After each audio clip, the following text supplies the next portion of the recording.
Hola, les voy a presentar los resultados del trabajo titulado Identificación de una signature pronóstica en cáncer de mama triple negativo a partir del desalojo del herb2 del núcleo. Se define como cáncer de mama triple negativo un subgrupo muy heterogéneo de tumores que no expresan niveles clínicamente significativos de los receptores hormonales de estrógeno y progesterona y carecen de sobreexpresión o amplificación génica de herb2. Presentan un fenotipo muy agresivo y menor sobrevida global que otros subtipos. No existen biomarcadores que permitan predecir la evolución clínica ni el tratamiento. El receptor de andrógenos, expresado en un alto porcentaje de tumores de mama, es el receptor de hormonas esteroideas que media los efectos biológicos de los andrógenos. En su modo de acción genómico tras la unión de la hormona, trasloca el núcleo donde actúa como factor de transcripción para regular la expresión génica. El ERB2 pertenece a la familia ERB de receptores con actividad tirosina quinasa. Es capaz de migrar al núcleo donde actúa como factor de transcripción. Hemos identificado que la localización nuclear del ERB2 es un biomarcador de mal pronóstico tanto en pacientes de cáncer de mama triple negativo como ERB2 positivo. Además, nuestros estudios han demostrado que el tratamiento de una línea celular de cáncer de mama triple negativa con dihidrotestosterona o DHT, que es un ligando natural del receptor de andrógeno, induce la fosforilación del ERB2 en el residuo 877 necesario para su traslocación a núcleo, y también aumenta su localización nuclear. Mientras que la enzalutamida, antagonista del receptor de andrógenos, bloquea estos efectos. En base a estos antecedentes, nos preguntamos si existe una interacción genómica entre el ERB2 nuclear y el receptor de andrógeno.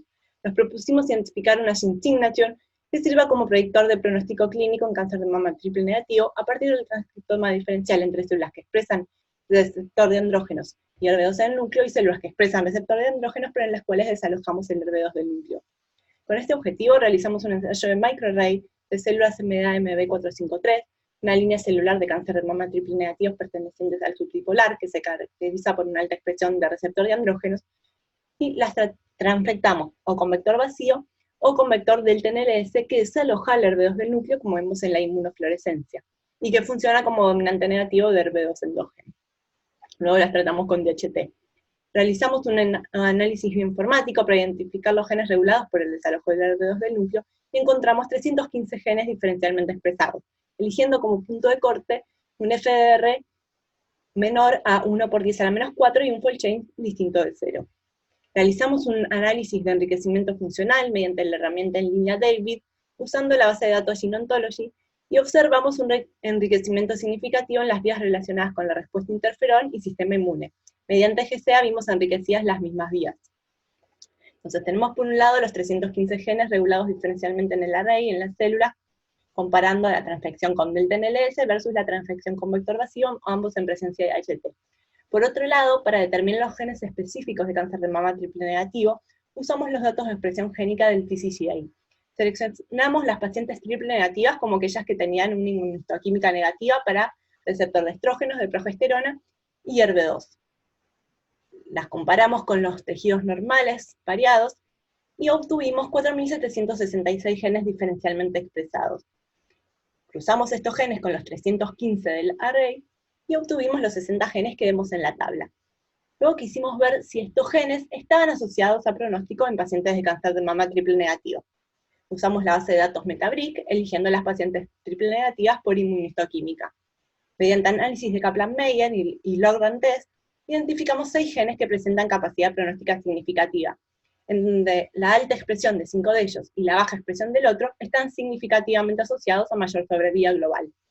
Además, pudimos determinar que la expresión conjunta de los 6 genes está significativamente asociada a mayor sobrevida global. Realizamos un análisis univariado en esta corte y obtuvimos que los parámetros clínico-patológicos, tamaño tumoral, propagación a nódulos linfáticos adyacentes y estadio clínico, se asocian significativamente con menor sobrevida global, mientras que la expresión conjunta de los 6 genes se asocia a mayor sobrevida global. Luego, realizamos un análisis multivariado, incluyendo las variables que pasaron el univariado, y este análisis indicó que la expresión conjunta de los 6 genes es un predictor de buen pronóstico independiente. Concluimos que a partir del análisis de los genes diferencialmente expresados por el desalojo del ERB2 del núcleo en células de cáncer de mama triple negativas, identificamos una gene signature de 6 genes que constituye un biomarcador de pronóstico independiente en pacientes de cáncer de mama triple negativo. Muchas gracias.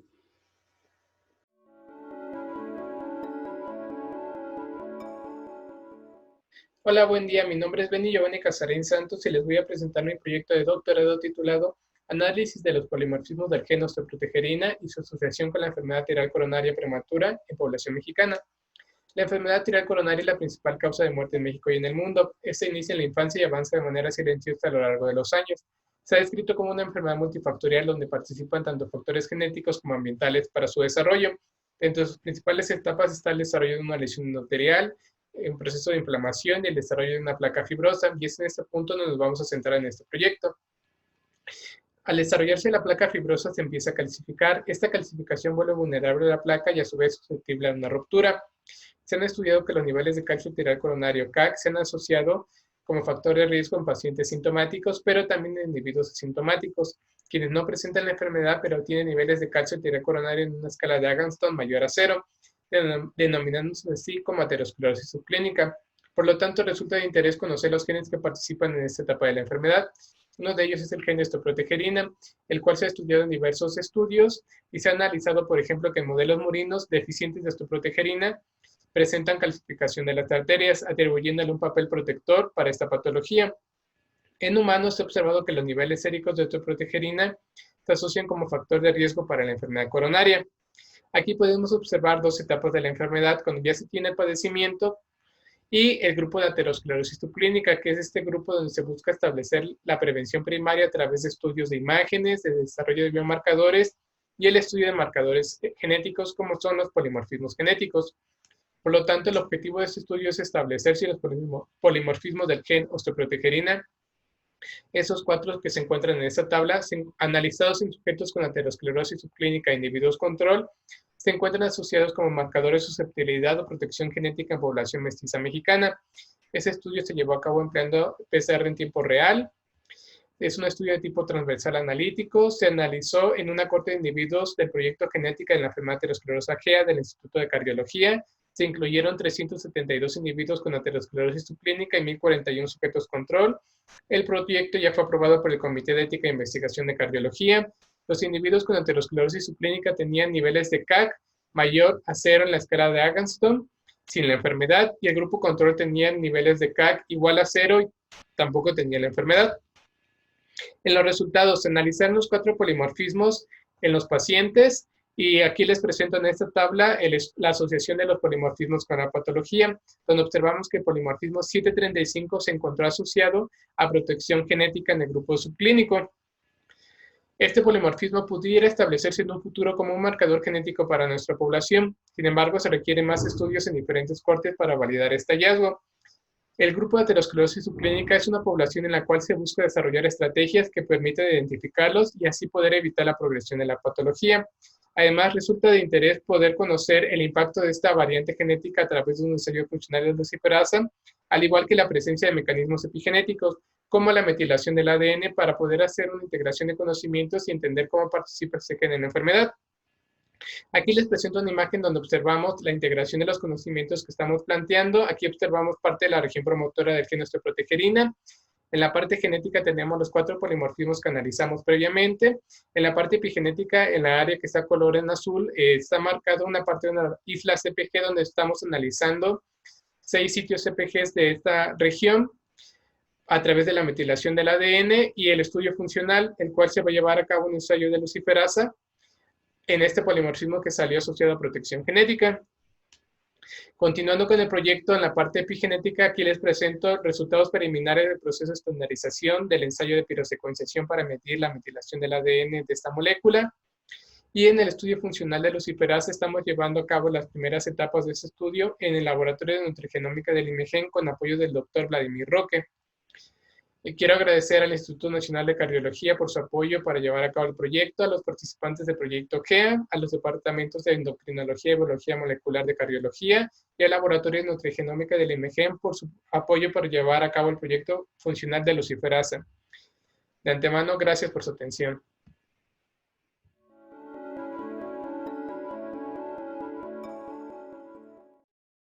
Buenas tardes, yo soy Brenda Cabrera Mendoza y les voy a presentar el metaestudio de redes de factores de transcripción en el cerebro de suicidas, que forma parte del proyecto de doctorado que estoy llevando a cabo en el Instituto Nacional de Medicina Genómica bajo la supervisión del doctor José Humberto Nicolini Sánchez.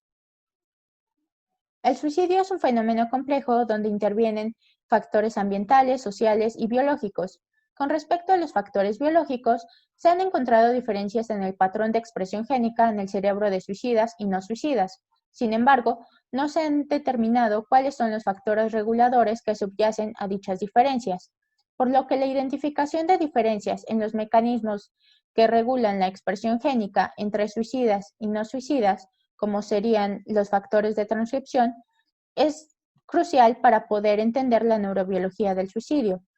El objetivo de este estudio fue caracterizar y comparar las redes de coexpresión génica que involucran a factores de transcripción en la corteza prefrontal de suicidas y no suicidas.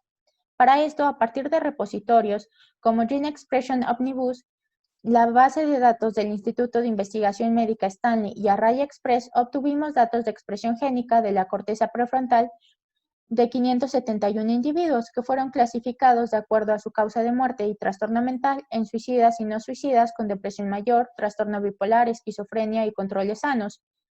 Posteriormente, inferimos las redes de coexpresión para cada uno de estos grupos con Aracné. Luego seleccionamos aquellas interacciones que tuvieran los valores más altos de coexpresión y que involucraran factores de transcripción para ser representadas gráficamente en Cytoscape como redes dirigidas, es decir, una red donde se puede determinar cuál es el gen regulado y cuál es el gen regulador. Los resultados de este estudio son las representaciones gráficas de cada una de estas redes. Tenemos en rombitos a los genes que codifican para factores de transcripción y en círculos a los que codifican para otros genes. En las redes de individuos con depresión mayor identificamos a ESR1 que codifica para el receptor de estrógeno alfa en las redes de no suicidas con depresión y controles sanos, más no en la red de suicidas con depresión mayor. Este factor de transcripción se ha asociado con la resistencia al estrés en ratones, por lo cual podría ser relevante en el fenotipo suicida, donde se han encontrado anomalías en la respuesta al estrés en los pacientes con este comportamiento. En cuanto al trastorno bipolar, encontramos en las redes de suicidas y no suicidas con este trastorno que comparten dos genes, CRI1 y PER2. Estos dos genes participan en la regulación del ciclo circadiano. Curiosamente, encontramos otro gen que participa en el mismo proceso solamente en la red de suicidas con trastorno bipolar, que es el factor de transcripción clock. Esto es interesante, ya que recientemente se encontró un polimorfismo para este gen en individuos con trastorno bipolar que tenían alto riesgo suicida, por lo que sería interesante ver en futuros estudios si esta diferencia que vimos en nuestras redes se debe al resultado de este polimorfismo. En cuanto a las redes de esquizofrenia, encontramos la presencia de CRI1 y PER2 que participan en el ciclo circadiano solamente en la red de suicidas con esquizofrenia. Esto es interesante ya que se ha reportado una asociación entre el insomnio frecuente y alto riesgo suicida en pacientes con esquizofrenia, por lo que estos dos genes podrían ser candidatos como mediadores para esta asociación. En conclusión, este estudio sugiere la presencia de diferencias en las redes de factores de transcripción en la corteza prefrontal de suicidas y no suicidas con diferentes trastornos psiquiátricos. En cuanto a la aplicación clínica de los resultados de este estudio, no hay una aplicación inmediata, pero podríamos mencionar la aportación de posibles genes candidatos que valdría la pena estudiar en futuros estudios, ya que podrían estar actuando como mediadores de asociaciones previamente reportadas, como las mencionadas en esta presentación. También, si se llega a determinar que estos genes son relevantes para el suicidio, podrían ser utilizados como blancos terapéuticos, o si están presentes en un tejido más accesible que el cerebro, como pudiera ser la sangre periférica, también podrían ser utilizados como biomarcadores de riesgo suicida. Y eso es todo. Muchas gracias por su atención.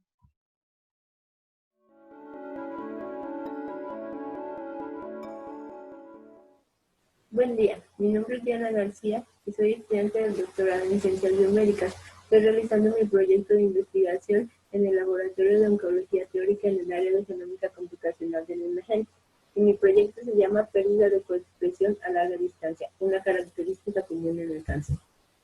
Lo que estoy son redes y perfiles de coexpresión.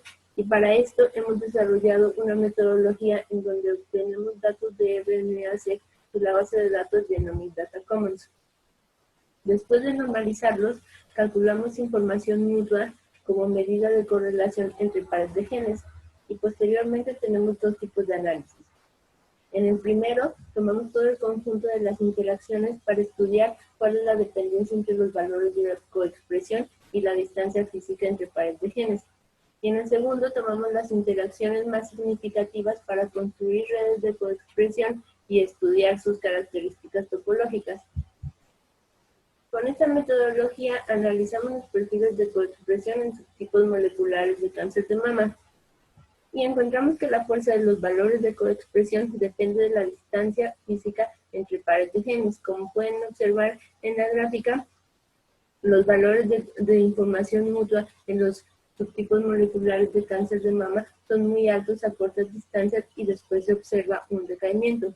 Esto no se ve en el fenotipo sano. También observamos que hay un desbalance en las interacciones intra- e intercromosómicas en las redes de coexpresión. De este lado tenemos las redes de coexpresión en forma de circos plot y observamos que en el fenotipo sano prevalecen las interacciones intercromosómicas, mientras que en los subtipos moleculares la mayoría de las interacciones son intracromosómicas y las interacciones intercromosómicas se pierden. Además, emergen regiones con alta densidad de interacciones y las interacciones más fuertes y esas regiones de alta densidad son preferentemente intracitobanda. Para este proyecto analizamos otros tipos de tejidos y construimos también redes de coexpresión. Observamos el mismo fenómeno. En las redes de tejido sano hay muchas interacciones intercromosómicas, mientras que en las redes de tejido de cáncer prevalecen las interacciones intracromosómicas.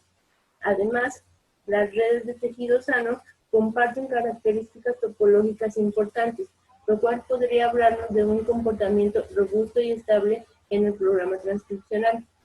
Estas características se observan en las redes de todos los tejidos, a pesar de que tienen diferente número de nodos y diferente número de interacciones, ya que estos dependen del número de muestra.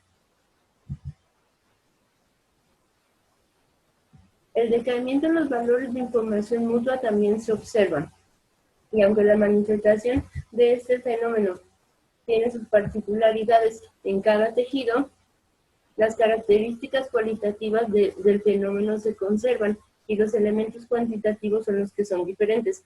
El decaimiento va de muy abrupto en tejido de pulmón a casi imperceptible en tiroides y además en tejido sano los valores de información mutua son siempre más altos que en el tejido de cáncer. Con estas observaciones podemos afirmar que la pérdida de correlación a larga distancia es una característica común en el cáncer. Además, es un fenómeno consistente, medible y reproducible. Actualmente estamos integrando datos de otras sómicas para conocer cuáles son las contribuciones de las diferentes alteraciones de los mecanismos de regulación de la transcripción. El análisis de coexpresión nos ayuda a entender cómo interactúa el transcriptoma en la carcinogénesis. Sabemos que este fenómeno tiene implicaciones a largo plazo y además también sabemos que los caminos cortos se pierden y que solo permanecen los caminos largos, pero entender por qué pasa este fenómeno nos ayudaría a comprender mejor cuáles son las características en el fenotipo a nivel de la transcripción. Además, esto también podría auxiliar en métodos de clasificación de tejidos tumorales para aplicación de terapias dirigidas. Y con esto quiero agradecer al comité por permitirme presentar mi proyecto.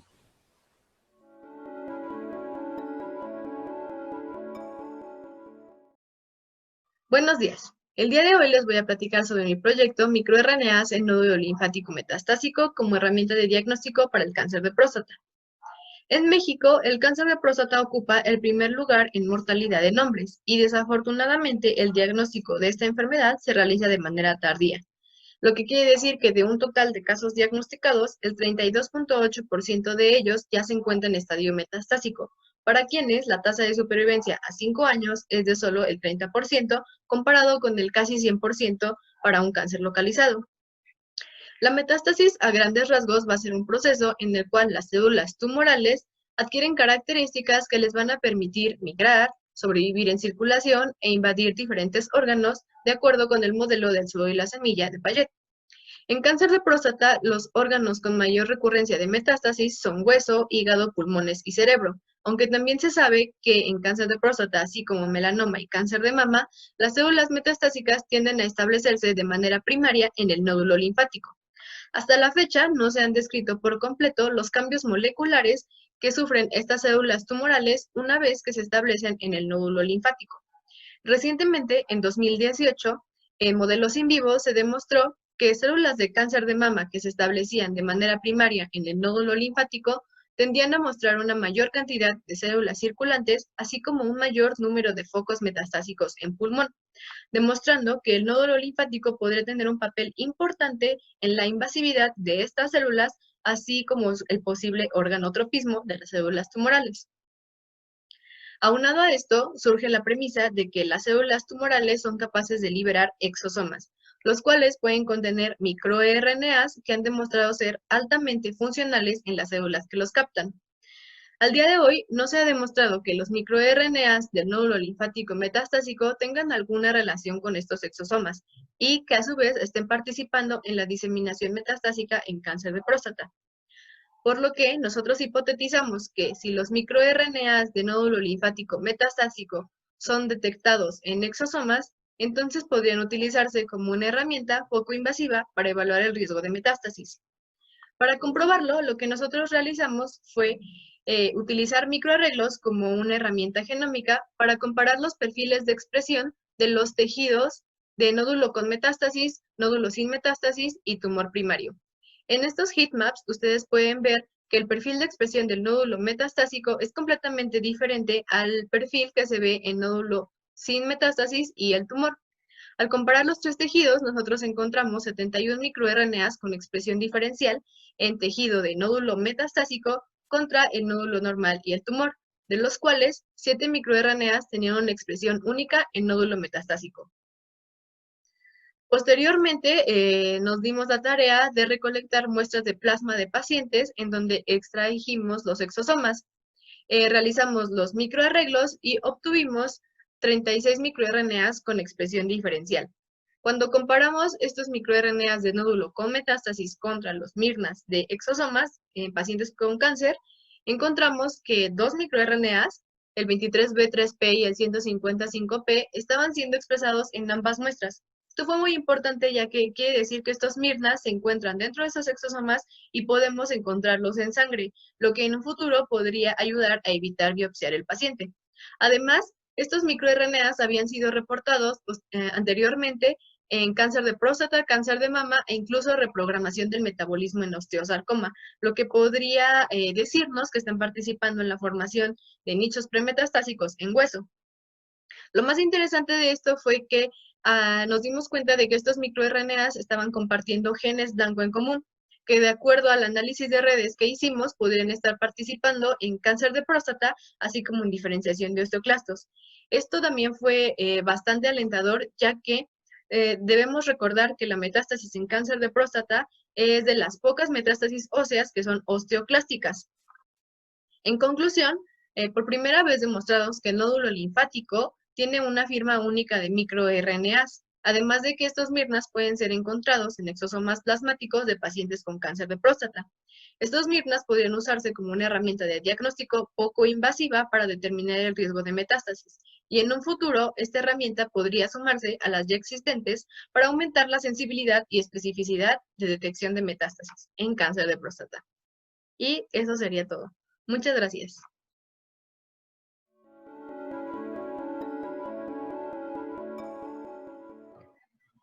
Buenos días, mi nombre es Lourdes Valerio Pérez y les voy a platicar sobre el proyecto que estamos realizando en la unidad de vinculación en mi doctorado. Este proyecto surge de varias incógnitas que tras el diagnóstico de la doctora Grete de su paciente de una unidad de 7 años surgen, pues ella la diagnostica con síndrome de Ehlers-Danlos del subtipo hipermóvil. Como pueden ver, la paciente cursa con varios síntomas y signos que comprometen no solo su sobrevida, sino su calidad de vida. El síndrome de Ehlers-Danlos es una enfermedad del tejido conectivo y a la fecha se encuentran descritos 13 subtipos. El subtipo hipermóvil es uno de los menos comprendidos. Para comenzar a contestar las preguntas sobre el origen de este fenotipo tan variado que presenta la paciente, se realizó una secuenciación de genoma completo que arrojó como resultados dos variantes genéticas, una proveniente del padre y otra de la madre, en el gen COL12A1. Este gen codifica para la subunidad alfa de la colágena 12, una colágena minoritaria miembro de las FACID, y esta es un homotrímero. Es decir, está conformada por 3 subunidades de subunidades alfa. Esta colágena es muy importante en la fibrogénesis del tejido conectivo. Las colágenas son proteínas muy importantes en la matriz extracelular que le confieren a esta la capacidad de resistencia al estrés mecánico y de soporte. Estas colágenas son trímeros, pueden ser heterotrímeros o monómeros, que se organizan y van formando fibras, a lo cual se le conoce como fibrilogénesis, y esto conforma la capacidad del tejido conectivo de mantener las fuerzas mecánicas, de soportarlas y de mantener la integridad del tejido. Para ver el impacto que estas variantes podrían tener en la conformación de la proteína, se realizó una reconstrucción en sílico, un modelaje 3D y una prueba de estabilidad molecular. Para la primera aproximación, se observó que solo en el caso de una de las variantes, aquella que involucra el residuo 2240, se observa un cambio en la conformación tridimensional que podría representar una dificultad en la colágena para interactuar con otras colágenas, cuya función es la más relevante. Y esto, a su vez, implica compromisos en la forma en que los enlaces se forman en la proteína, tanto en el exterior como en el exterior con el interior de la misma, es decir, de los residuos externos con el corazón de la misma. Y por lo tanto la proteína va a tener un comportamiento diferente a la hora de someter estos enlaces a una fuerza. La célula especialista en la producción de colágenas y de componentes de la matriz extracelular es el fibroblasto. Por ello, tomamos una biopsia y mediante un cultivo primario extrajimos RNA y lo llevamos a realizar una PCR en tiempo real en un panel dirigido de genes de matriz extracelular y preguntar al fibroblasto cómo se veía esta variante en sus funciones estelares. Como resultado de esta aproximación obtuvimos un número muy grande de cambios en la expresión relativa de los genes, tanto a la alta como a la baja. Sin embargo, como pueden observar en esta tabla, los más importantes son a la baja. Y es relevante observar que algunos de los genes que más se encuentran expresados a la baja, cuya expresión relativa está a la baja, son aquellos de colágenas. ¿Y esto de cómo nos arroja luz sobre el fenómeno? Pues bien, el fibroblasto es una célula especializada que presenta una variante genética de origen. Esta variante va a propiciar la producción probablemente de una proteína anormal, con conformaciones tridimensionales anormal. Esto, dentro de una matriz extracelular, va a propiciar cambios en su acomodo. El fibroblasto, mediante una función conocida como mecanotransducción, es capaz de sensar su entorno, es decir, él observa la matriz y modifica su patrón de expresión, lo que resulta en alteraciones claras, como podemos observar en múltiples componentes de la matriz extracelular. Esto impacta en múltiples órganos, ya que el tejido conectivo se encuentra distribuido en todo el cuerpo, lo que a su vez explica el cuadro clínico tan extenso y severo que presenta la paciente. Esto es relevante ya que nos permite entender un poco mejor cómo se origina este fenotipo tan variado y adverso. Créditos y agradecimientos a las personas que han ayudado en el desarrollo de este trabajo y muchas gracias.